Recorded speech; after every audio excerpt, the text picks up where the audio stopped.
ರಾಜ್ಯದಲ್ಲಿ ಮುಂಗಾರು ಮಳೆ ಕ್ಷೀಣಿಸಿದೆ. ವಾಡಿಕೆಯಂತೆ ಈಗ ಜೋರ್ ಮಳೆ ಬರಬೇಕಾಗಿತ್ತು, ಆದ್ರೆ ಈ ವರ್ಷ ಮಳೆ ಕೈ ಕೊಟ್ಟಿದೆ. ಅಲರ್ಟ್ ಇದ್ರೂ ಕೂಡ ಮಳೆ ಸುಳಿವಂತೂ ಇಲ್ಲ. ಇವತ್ತು ಕರಾವಳಿ ಜಿಲ್ಲೆಗಳಿಗೆ ಆರೆಂಜ್ ಅಲರ್ಟ್ ಇದೆ. ಆರೆಂಜ್ ಅಲರ್ಟ್ ಇದ್ರೂ ಕೂಡ ಮಳೆ ಪ್ರಮಾಣ ತೀರಾ ಕಡಿಮೆ ಇದೆ. ಉತ್ತರ ಕನ್ನಡ, ಉಡುಪಿ, ದಕ್ಷಿಣ ಕನ್ನಡ ಅಂದ್ರೆ ಕರಾವಳಿ ಭಾಗದಲ್ಲಿ ಮಳೆ ಅಲರ್ಟ್ ಇದೆ. ಉಳಿದಂತೆ 17 ಜಿಲ್ಲೆಗಳಿಗೆ ಇವತ್ತು ಯೆಲ್ಲೋ ಅಲರ್ಟ್ ಇದೆ. ಇನ್ನು ಬೆಂಗಳೂರಲ್ಲಿ ಇವತ್ತು ಸಾಧಾರಣ ಪ್ರಮಾಣದಲ್ಲಿ ಮಳೆ ಆಗಬಹುದು ಅಂತ ಹೇಳಿ ಹವಾಮಾನ ಇಲಾಖೆ ಒಂದು ಮುನ್ಸೂಚನೆಯನ್ನ ಕೊಟ್ಟಿದೆ. ಉಳಿದಂತೆ ಬೀದರ್, ಕಲಬುರಗಿ, ಯಾದಗಿರಿ, ರಾಯಚೂರು, ಚಿಕ್ಕಮಗಳೂರು, ಹಾಸನ, ಕೊಡಗು, ಬೆಳಗಾವಿ, ಬಳ್ಳಾರಿ, ವಿಜಯಪುರ ಸೇರಿದಂಗೆ 12 ಜಿಲ್ಲೆಗಳಲ್ಲಿ ಯೆಲ್ಲೋ ಅಲರ್ಟ್ ಅನ್ನ ನೀಡಲಾಗಿದೆ. ಹವಾಮಾನ ಇಲಾಖೆ ಮಳೆ ಅಲರ್ಟ್ ಏನೋ ಕೊಟ್ಟಿದೆ, ಆದ್ರೆ ಮುಂಗಾರು ನಿರೀಕ್ಷಿತ ಪ್ರಮಾಣದಲ್ಲಿ ಬರ್ತಾ ಇಲ್ಲ. ಮಳೆ ಅಭಾವದಿಂದಾಗಿ ರೈತರಿಗೆ ಸಮಸ್ಯೆ ಆಗ್ತಾ ಇದೆ. ಈ ಮಳೆ ಸಮಸ್ಯೆ ಒಂದ್ ಕಡೆ ಆದ್ರೆ, ಇನ್ನೊಂದು ಕಡೆ ಈ ಸತಿ ಬೆಳೆ ಬೆಳಿಬೇಕು ಅಂತ ರೈತರೇನು ಅಂದ್ಕೊಂಡಿದ್ದಾರೆ, ಅದಕ್ಕೆ ಬೇಕಾದಂತ ಗೊಬ್ಬರನೂ ಸಿಗ್ತಾ ಇಲ್ಲ. ಹಂಗಾಗಿನೂ ಈಗ ರೈತರು ಕಂಗಾಲಾಗಿ ಹೋಗಿದ್ದಾರೆ.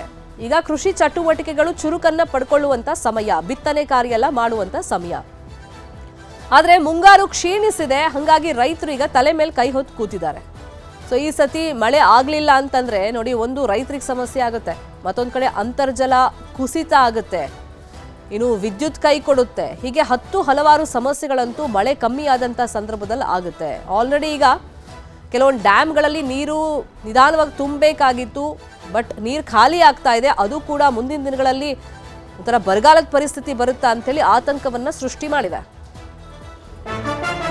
ಒಂದ್ ಕಡೆ ಮಳೆ ಬರ್ತಾ ಇಲ್ಲ, ಇನ್ನೊಂದು ಕಡೆ ರೈತರಿಗೆ ಆತಂಕ ಹೆಚ್ಚಾಗ್ತಾ ಇದೆ. ಗೊಬ್ಬರ ಸಿಗದೆ ರಾಜ್ಯದಲ್ಲಿ ಅನ್ನದಾತರು ಸಂಕಷ್ಟವನ್ನ ಅನುಭವಿಸ್ತಾ ಇದ್ದಾರೆ.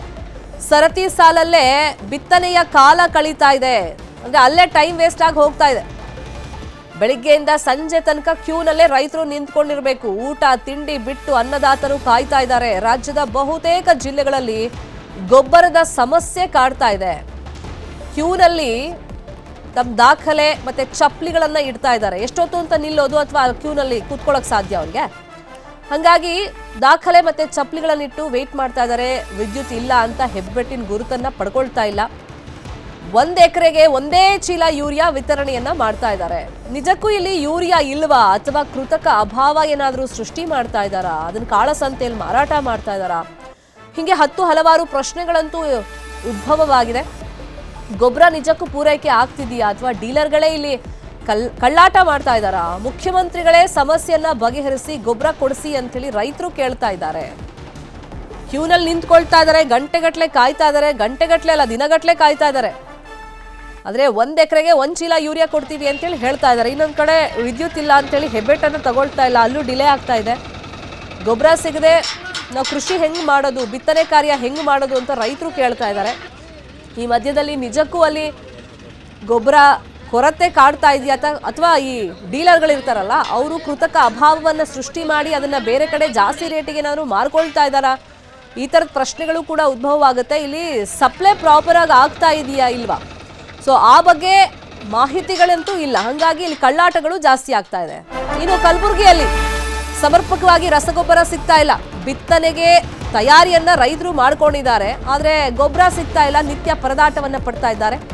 ಡಿಎಪಿ, ಯೂರಿಯಾ ಕೃತಕ ಅಭಾವ ಆ ಭಾಗದಲ್ಲಿ ಸೃಷ್ಟಿಯಾಗಿದೆ.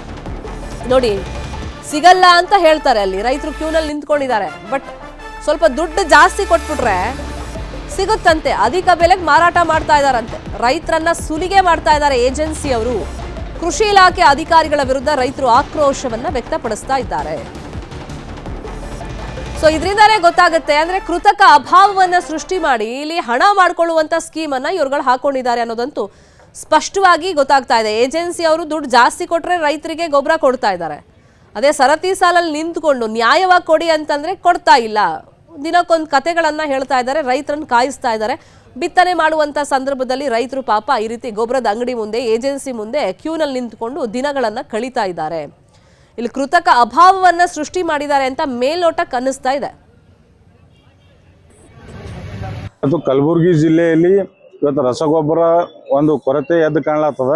ಇವತ್ತು ಕಲಬುರಗಿ ಜಿಲ್ಲೆಯಲ್ಲಿ 10,000 metric ton urea, 9,000 metric ton DAP, 13,000 metric ton complex, ಒಂದು PD, ಇಷ್ಟು ಒಂದು ದಾಸ್ತಾನ ಕಲಬುರಗಿ ಆದಂತೇಳಿ ಇವತ್ತು ಖುದ್ದು ಜಿಲ್ಲಾಧಿಕಾರಿಗಳೇ ಏನಪ್ಪಾ ಅಂತಂದ್ರೆ ಒಂದು ಸ್ಟೇಟ್ಮೆಂಟ್ ಕೊಡ್ತಾರೆ.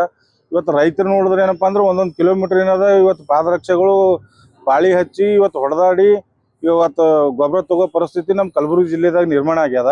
ಇವತ್ತು ಉದಾಹರಣೆ ಕಲಬುರಗಿ ಭಾಗದಲ್ಲಿ ಯಾವ ತರ ಸಮಸ್ಯೆ ಆಗ್ತಿದೆ ಇದೇ ವಿಷಯಕ್ಕೆ ಸಂಬಂಧಪಟ್ಟಂಗೆ ಇನ್ ಡೀಟೇಲ್ ಆಗಿ ಇನ್ಫಾರ್ಮೇಶನ್ ಕೊಡ್ತಾ ಹೋಗೋದಕ್ಕೆ ನೇರ ಸಂಪರ್ಕದಲ್ಲಿ ಕನೆಕ್ಟ್ ಆಗಿದ್ದಾರೆ ನಮ್ಮ ರಿಪೋರ್ಟರ್ ಅರುಣ್. ಈಗ ಸಮಸ್ಯೆಗಳು ನಿಜವಾಗ್ಲೂ ಆಗ್ತಾ ಇದೆಯಾ ಅಥವಾ ಕೃತಕ ಅಭಾವ ಸೃಷ್ಟಿ ಮಾಡಿ ಅಲ್ಲಿ ದುಡ್ಡು ಜಾಸ್ತಿ ಮಾಡ್ಕೊಳ್ಳುವಂತ ದುಡ್ಡು ಹೊಡೆಯುವಂತ ಸ್ಕೀಮ್ ಏನಾದರೂ ಏಜೆನ್ಸಿಗಳು ಹಾಕೊಂಡಿದಾರ? ರೈತರಿಗೆ ಈಗ ಕಷ್ಟ ಆಗ್ತಿದೆ, ಯಾಕಂದ್ರೆ ತುಂಬಾ ಸಮಯನ ಅಲ್ಲಿ ಕ್ಯೂನಲ್ಲೇ ಕಳೀತಾ ಇದ್ದಾರೆ.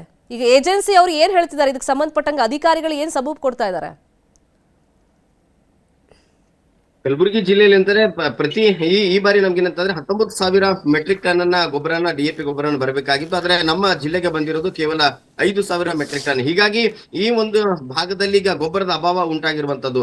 ರೈತರು ಏನಂತಂದ್ರೆ ಬಿತ್ತನೆ ಶುರುವಾಗಿದೆ. ಯಾಕಂದ್ರೆ ಬೇಗನೆ ಮುಂಗಾರು ಮಳೆ ಬಂದಿದ್ರೆ ಬಿತ್ತನೆಗೆ ಎಲ್ಲ ರೀತಿಯ ತಯಾರಿಗಳನ್ನ ಕೂಡ ರೈತರು ಮಾಡ್ಕೊಂಡಿದ್ದಾರೆ. ಆದ್ರೆ ರೈತರಿಗೆ ಸಕಾಲದಲ್ಲಿ ಸರಿಯಾಗಿ ಗೊಬ್ಬರ ಸಿಗದೆ ಇರುವುದರಿಂದ ಒಂದು ಪ್ರತಿ ದಿನವೂ ಕೂಡ ದಿನನಿತ್ಯ ಒಂದು ಏನು ಗೊಬ್ಬರ ಏನು ಸರ್ಕಾರಿ ಇದು ಇದೆ ಕಚೇರಿ ಮುಂದೆ ಮತ್ತೆ ಅಂಗಡಿಗಳ ಮುಂದೆ ಈಗ ರೈತರಿಗೆ ಸರತಿ ಸಾಲಲ್ಲಿ ನಿಲ್ತಾ ಇದ್ದಾರೆ. ಅಲ್ಲದೆ ರಾತ್ರಿ ಇಡೀ ಗೊಬ್ಬರಿಗಾಗಿ ಕ್ಯೂನಲ್ಲಿ ಕೂಡ ರೈತರು ಕಾಯ್ತಾ ಇದ್ದಾರೆ. ಈ ಒಂದು ಸೊಸೈಟಿಗಳಲ್ಲಿ ಏನಂದ್ರೆ ಗೊಬ್ಬರ ಸರ್ಕಾರದಿಂದ ಏನು ಕೊಡ್ತಾರೆ, ಅಲ್ಲಿ ಏನಂತಂದ್ರೆ ಏನು MRP ದರದಲ್ಲಿ ಕೊಡ್ತಾರೆ. ಹಾಗಾಗಿ ಕಡಿಮೆ ದರದಲ್ಲಿ ಗೊಬ್ಬರ ಸಿಗುತ್ತೆ ಅಂತ ಹೇಳಿ ಒಂದು ದಿನ ಹೋದ್ರೂ ಕೂಡ ಪರವಾಗಿಲ್ಲ, ಆದ್ರೆ ನಮಗೆ ಗೊಬ್ಬರ ತಗೊಳ್ಬೇಕು ಅನ್ನೋ ನಿಟ್ಟಿನಲ್ಲಿ ರೈತರು ಕ್ಯೂನಲ್ಲಿ ನಿಂತಾ ಇದ್ದಾರೆ. ಆದ್ರೆ ಇಲ್ಲಿ ಒಂದು ಏನಂತಂದ್ರೆ ಖಾಸಗಿ ಏನು ಡೀಲರ್ಗಳಿದ್ದಾರೆ ಅವ್ರ ಹತ್ರ ಬಳಿ ಹೋದ್ರೆ ಸಾಕು 1,800ರಿಂದ 2,000 ಮೇಲ್ಪಟ್ಟು ಹಣನ ರೈತರೇನು ತಗೊಂತಾ ಇದಾರೆ. ಆದ್ರೆ 1,350 ರೂಪಾಯಿ ಸರ್ಕಾರದ ಬೆಲೆನ ನಿಗದಿ ಮಾಡಿದೆ ಸಬ್ಸಿಡಿ ದರದಲ್ಲಿ. ಆ ಸಬ್ಸಿಡಿ ದರದಲ್ಲಿ ಅವ್ರು ಕೊಡ್ತಾ ಇಲ್ಲ, ಹೆಚ್ಚಿನ ದರದಲ್ಲಿ ಕೊಡ್ತಾ ಇದಾರೆ. ಸರ್ಕಾರಕ್ಕೆ ಒಂದ್ ಕಡೆ ಏನಂತಂದ್ರೆ ರೈತರಿಗೆ ಏನು MRP ದರದಲ್ಲಿ ಕೊಡಕ್ಕೆ ಆಗ್ತಾ ಇಲ್ಲ, ಆದ್ರೆ ಡೀಲರ್ಗಳ ಬಳಿ ಹೇಗೆ ಗೊಬ್ಬರ ಬರ್ತಾ ಇದೆ ಅನ್ನೋದ್ರು ಕೂಡ ಈಗ ರೈತರ ಆಕ್ರೋಶನ ಹೊರ ಹಾಕ್ತಾ ಇರುವಂತದ್ದು. ನಮಗೇನಂದ್ರೆ ಪ್ರತಿ ಏನು ಪಹಣಿ ಇದೆ ಎಕರೆಗೆ ಏನು ಪಹಣಿ ಏನ್ ಕೊಡ್ತಾರೆ ಅವ್ರಿಗೆ 2 ಚೀಲ ಮಾತ್ರ ಕೊಡ್ತಾ ಇದಾರೆ. 2 ಪ್ಯಾಕೆಟ್ ನಮಗೆ ಸಾಕಾಗಲ್ಲ. ಯಾಕಂದ್ರೆ ನಮಗೆ ಸಮರ್ಪಕವಾಗಿ ನಮಗೆ ಎಷ್ಟು ಬೇಕು ಅಷ್ಟು ಗೊಬ್ಬರನ ಕೊಡ್ಬೇಕಂತ ರೈತರ ಆಗ್ರಹವಾಗಿರುವಂತದ್ದು. ಕಳೆದ ಹಲವು ದಿನಗಳು ಏನಂತಾರೆ ಪ್ರತಿ ವರ್ಷವೂ ಕೂಡ ಬಿತ್ತನೆ ಸಮಯದಲ್ಲಿ ಗೊಬ್ಬರದ ಅಭಾವ ಉಂಟಾಗುತ್ತೆ. ಯಾಕಂದ್ರೆ ನಮ್ಮ ಜಿಲ್ಲೆಗೆ ಎಷ್ಟು ಪ್ರಮಾಣದಲ್ಲಿ ಏನು ಗೊಬ್ಬರ ಬೇಕು ಆ ಗೊಬ್ಬರನ ದಾಸ್ತಾನು ಮೊದಲೇ ಮಾಡ್ಕೋಬೇಕು. ಆದ್ರೆ ಬಿತ್ತನೆ ಮಾಡುವಂತ ಸಮಯದಲ್ಲಿ ಈ ರೀತಿ ಮಾಡೋದ್ರಿಂದ ನಮಗೆ ರೈತರಿಗೆ ಪ್ರತಿ ವರ್ಷವೂ ಕೂಡ ಇದೇ ರೀತಿಯ ತೊಂದರೆ ಆಗ್ತಾ ಇದೆ. ನಾವು ಏನಂತಂದ್ರೆ ನಮ್ಮ ಹೊಲದಲ್ಲಿ ಉಳುಮೆ ಮಾಡೋದನ್ನ ಬಿಟ್ಟು ಹೊಲದಲ್ಲಿ ಬೇರೆ ಬೇರೆ ಕೆಲಸಗಳನ್ನ ಮಾಡೋದನ್ನ ಬಿಟ್ಟು ನಾವು ಪ್ರತಿನಿತ್ಯವೂ ಕೂಡ ಏನು ಅಂಗಡಿ ಮುಂದೆ ಕ್ಯೂನಲ್ಲಿ ನಿಲ್ಲುವಂತ ಪರಿಸ್ಥಿತಿ ಬರ್ತಾ ಇದೆ. ಅಧಿಕಾರಿಗಳ ಗಮನಕ್ಕೆ ಸಾಕಷ್ಟು ಬಾರಿ ತೆಗೆದುಕೊಂಡು ಬಂದ ಅಧಿಕಾರಿಗಳು ಕೂಡ ಏನು ಜಿಲ್ಲೆಯಾದ್ಯಂತ ಒಂದು ಏನು ಅಧಿಕಾರಿಗಳು ಸ್ಕ್ವಾಡ್ ಅನ್ನ ಏನು ನೇಮಕವನ್ನು ಮಾಡಿದ್ದಾರೆ. ಯಾವ ಜಿಲ್ಲೆಯಲ್ಲಿ ಯಾವ ಡೀಲರ್ ಗಳನ್ನ ಹೆಚ್ಚಿನ ಪ್ರಮಾಣ ದರದಲ್ಲಿ ಏನು ಅಮೌಂಟ್ ಅನ್ನ ತೆಗೆದುಕೊಂಡು ರೈತರಿಗೆ ಗೊಬ್ಬರ ಕೊಡ್ತಾರೆ ಅವರ ವಿರುದ್ಧ ಕ್ರಮಕ್ಕೆ ಕೂಡ ಈಗ ಕೃಷಿ ಇಲಾಖೆ ಅಧಿಕಾರಿಗಳು ಮುಂದಾಗಿರುವಂತದ್ದು. ಸಾಕಷ್ಟು ಅಂಗಡಿಗಳಿಗೆ ಖುದ್ದಾಗಿ ಅಧಿಕಾರಿಗಳು ಭೇಟಿಯನ್ನ ನೀಡಿ ರೈತರಿಗೂ ಕೂಡ ಮನವರಿಕೆಯನ್ನು ಮಾಡ್ತಾ ಇರುವಂತದ್ದು. ಏನಂತಂದ್ರೆ ಯಾರು ಕೂಡ MRP ದರಕ್ಕಿಂತ ಹೆಚ್ಚಿನ ಏನು ಹಣವನ್ನ ಯಾರು ಕೊಡಬಾರ್ದು. ಯಾವ ಅಂಗಡಿಯಿಂದ ನೀವು ಗೊಬ್ಬರನ ಖರೀದಿ ಮಾಡ್ತೀರಿ ಆ ಅಂಗಡಿಯ ಏನು ರಿಸಿಪ್ಟ್ ಅನ್ನ ಮಾತ್ರ ಕಂಪಲ್ಸರಿ ತೆಗೆದುಕೊಳ್ಬೇಕು ಅಂತ ಹೇಳ್ತಾ ಇದಾರೆ.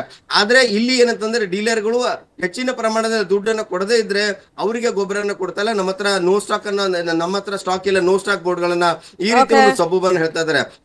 ಯಾರು ಹೆಚ್ಚಿನ ಪ್ರಮಾಣದಲ್ಲಿ ದುಡ್ಡನ್ನು ಕೊಡ್ತಾರೆ ಅವರಿಗೆ ಇದು ಗೊಬ್ಬರ ಕೊಡ್ತಾ ಇದ್ದಾರೆ. ಇದು ಏನಂತಂದ್ರೆ ಆದಷ್ಟು ಬೇಗ ನಮಗೆ ಸರಿಪಡಿಸಿ ನಮಗೆ ಗೊಬ್ಬರನ ಕೊಡುವಂತ ನಿಟ್ಟಿನಲ್ಲಿ ಕೆಲಸ ಆಗ್ಬೇಕು ಅನ್ನೋದು ರೈತರ ಆಗ್ರಹವಾಗಿರುವಂತದ್ದು. ಸುದ್ದಿಯನ್ನ ಥ್ಯಾಂಕ್ ಯು ಅರುಣ್, ಈ ಕ್ಷಣದ ಮಾಹಿತಿಯನ್ನು ಕೊಟ್ಟಿದ್ದಕ್ಕೆ.